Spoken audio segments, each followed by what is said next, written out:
Assalamualaikum warahmatullahi wabarakatuh. Alhamdulillahilladzi atala umurona ila hadhihi sa'ah. Asyhadu an la ilaha illallah wahdahu la syarikalah wa asyhadu anna Muhammadan abduhu wa rasuluh. Allahumma shalli wa sallim ala sayyidina Muhammad ibn Abdillah wa ala alihi wa sahbihi wa mawalah. Amma ba'd. Anak-anakku sekalian yang saya hormati, pertama-tama mari kita panjatkan puji syukur kehadirat Allah Subhanahu wa taala yang telah memanjangkan usia kita pada sampai hari ini. Sholawat salamnya semoga terlimpah curah keharibaan baginda alam, hakim tertinggi baginda tercinta Habibana wa Nabiyana Kanjeng Nabi besar Muhammad sallallahu alaihi wasallam. Alhamdulillah pada hari ini kita dipertemukan oleh Allah untuk belajar bersama. Namun sebelum belajar kita berdoa terlebih dahulu, memohon kepada Allah Subhanahu wa taala agar pembelajaran kita pada hari ini diberikan kemudahan dan ilmu yang kita cari pada hari ini bisa kita dapat dan bisa kita amalkan. Amin ya rabbal alamin. Kemudian sebelumnya Bapak memperkenalkan dulu, nama Bapak Azi Ali Tasya SPD, bisa dipanggil Pak Azi. Dalam hal ini Bapak akan mengajar di bidang mata pelajaran Quran Hadis kelas 7 semester ganjil. Adapun materi-materi yang akan kita bahas, ada beberapa materi yang diantaranya adalah yang pertama adalah pengertian rezeki dan memahami bahwa rezeki Allah itu sangatlah luas. Kemudian yang kedua, materi yang kedua adalah spirit Al-Quran, spirit dari Al-Quran dalam mencari rezeki dan rezeki yang halal dan berkah. Dan yang terakhir, kandungan Quran surah Quraisy. Materi yang pertama adalah pengertian rezeki.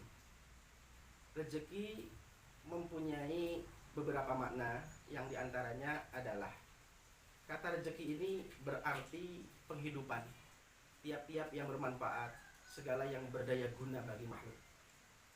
Rezeki Allah Subhanahu wa taala berarti penghidupan. Kalau tiap-tiap yang berguna bagi kehidupan makhluk berasal semuanya dari Allah Subhanahu wa taala. Rezeki juga bisa diartikan berupa anugerah, karunia atau pemberian dari sisi Allah Subhanahu wa taala.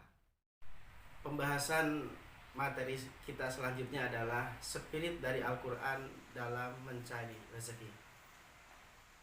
Setelah kalian mengetahui bahwa semua makhluk yang ada di muka bumi ini rezekinya sudah dijamin oleh Allah Subhanahu wa taala, bukan berarti kita ini tidak berbuat apa-apa, dalam artian tidak ikhtiar, karena mengartikan rezeki sudah dijamin oleh Allah Subhanahu wa taala dengan alasan apapun. Meskipun alasan kita ibadah kepada Allah Subhanahu wa taala, tiap hari tiap malam ibadah terus kepada Allah tanpa memikirkan rezeki, tidak berusaha untuk mencari rezeki dari Allah Subhanahu wa taala. Dari dalam Al-Qur'an ada spirit yang untuk menggugah kesemangatan kita untuk mencari rezeki. Allah Subhanahu wa taala berfirman di dalam Al-Qur'an surah Al-Jumu'ah ayat yang ke-10. A'udzubillahi minasyaitonirrajim. Bismillahirrahmanirrahim.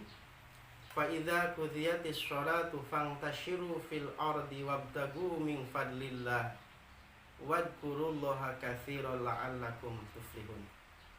Yang artinya, apabila telah ditunaikan sholat, maka bertebaranlah kalian semua di muka bumi dan carilah karunia Allah, dan ingatlah sebanyak-banyaknya kamu kepada Allah supaya kamu menjadi orang yang beruntung. Dari ayat ini bisa kita tarik kesimpulan, selain kita beribadah kepada Allah, setelah itu pun kita jangan melupakan untuk mencari rezeki yang sudah disediakan oleh Allah Subhanahu wa taala. Ikhtiar di dalam agama ini dinilai ibadah, tetapi ada syarat. Setelah kita beribadah kepada Allah, iyyaka na'budu, baru kita iyyaka nasta'in. Pembelajaran materi selanjutnya adalah rezeki yang halal dan berkah. Macam-macam rezeki dari Allah Subhanahu wa taala sangat banyak sekali.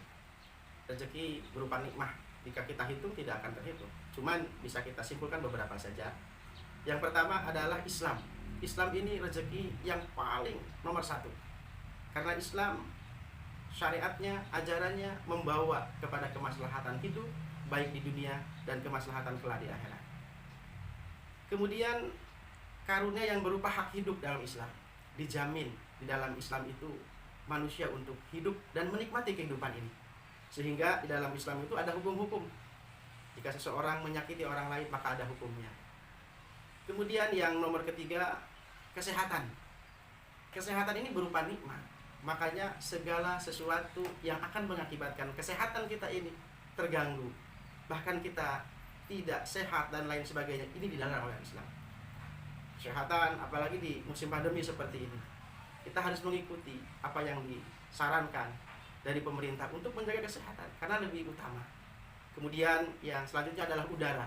Subhanallah, udara ini tidak bisa kita bayangkan, gratis dari Allah. Jika kita membeli udara, berapa uang yang harus kita keluarkan? Salah satu contoh, rumah sakit sekarang ini, anak-anakku sekalian kekurangan oksigen. Tabung oksigen sudah banyak yang berkurang. Jika kita beli, kita tidak akan mampu membelinya. Dan ini gratis, kesehatan berupa udara, nikmat atau rezeki berupa udara. Yang selanjutnya berupa rezeki tubuh manusia. Tubuh manusia ini tubuh yang paling sempurna dari Allah Subhanahu wa taala. Allah berikan kepada makhluk yang bernama manusia. Bisa kita bandingkan, ya kita ingin membandingkan dengan makhluk-makhluk yang lain. Manusia diberikan bentuk tubuh dengan tubuh yang sangat sempurna. Mulai dari indera penglihatan, mulai dari penciuman, pendengaran, dan lain sebagainya. Sempurna Allah berikan kepada makhluk yang bernama manusia. Ini adalah merupakan rezeki yang halal dan berkah. Pembelajaran selanjutnya, materi yang terakhir adalah kandungan daripada surah Al-Quraisy. A'udzubillahi minasyaitonirrajim. Bismillahirrahmanirrahim. Li'ila fi Quraisyin ila fihim rihlatash shita'i was-shayb. Falyabudu rabb hadzal bait alladzi at'amahum min ju'in wa amanahum min khauf. Surah Quraisy terdiri dari 4 ayat dan termasuk kepada golongan surah Makkiyah. Menjelaskan bahwa nama Quraisy diambil dari kata Quraisyun yang terdapat pada ayat pertama yang berarti suku Quraisy. Suku Quraisy ini adalah suku yang mendapat kehormatan untuk memelihara Ka'bah. Kemudian pokok kandungan Quran surah Quraisy adalah sebagaimana berikut ini. Ayat pertama menjelaskan tentang kebiasaan suku Quraisy yang mempunyai mata pencaharian pokok berdagang. Ayat kedua menjelaskan tentang perjalanan dagang orang-orang Quraisy yang mana pada musim dingin pergi ke negeri Yaman dan pada musim panas pergi ke negeri Syam dalam setiap tahunnya. Mereka bepergian dengan tujuan untuk berniaga yang keuntungannya digunakan untuk keperluan hidup di Mekah dan untuk berkhidmat ke Baitullah yang merupakan kebanggaan mereka.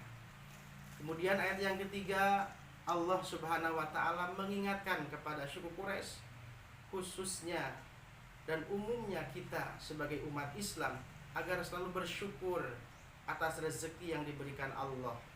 Mereka diperintahkan untuk beribadah kepada Tuhan, pemilik Ka'bah, terhadap rezeki yang diterima. Mereka harus mensyukurinya dengan cara memanfaatkannya sesuai dengan perintah Allah.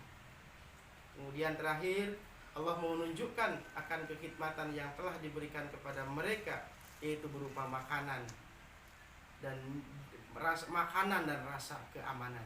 Tuhan pemilik Ka'bah itu telah memberikan kepada mereka makanan untuk menghilangkan lapar. Mereka juga diberi keistimewaan dengan rasa aman dan tentram. Maka dari itu hendaklah mereka mengesahkan Allah Subhanahu wa ta'ala. Alhamdulillah anak-anakku sekalian, pembelajaran materi Quran Hadis kelas 7 semester ganjil pada pertemuan hari ini Bapak cukupkan. Mudah-mudahan dari awal pembelajaran sampai akhir kita bisa mengambil hikmah dan tentunya ilmu bisa kita dapatkan dan sekaligus bisa kita amalkan. Jika ada kekurangan, Bapak sendiri memohon maaf yang sebesar-besarnya. Mari kita akhiri dengan membaca hamdalah. Alhamdulillahirabbil alamin. Assalamualaikum warahmatullahi wabarakatuh.